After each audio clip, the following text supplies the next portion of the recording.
Të qenurit prind është një ndër rolet më të rëndësishme që individi i merr gjatë jetës së vet. Megjithatë, prindërimi nuk mësohet në asnjë institucion formal. Në rolin e prindërimit, pothuajse të gjithë jemi gati fare të papërgatitur dhe besoj se secili prind në secilën kohë është ballafaquar me vështirësitë, me sfidat, me dyshjet e veta gjatë rritjes së një fëmije. Ashtu edhe ne sot besoj se i rrisim fëmijët në një kohë kur teknologjia zë një kohë të madhe të jetës së tyre dhe ndikimi i teknologjisë tek ata është i pamatshëm, ndoshta edhe i pa realizueshëm aq sa mendojmë ne.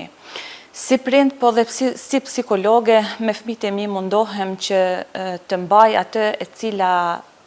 i mban të gjithë prindërit pranë fëmijëve të tyre, duke i dashur ata dhe duke komunikuar me ta haptas dhe pa gjykime.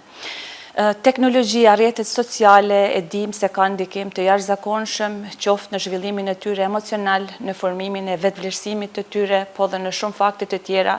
duke ndoshta rrezikuar ndonjëherë edhe shëndetin mendor të tyre, duke prishur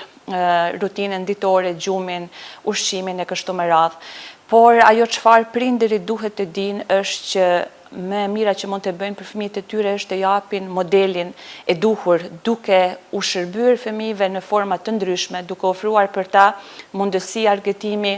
mundësi jashta telefonave, jashta internetit, jashta kompjuterave, duke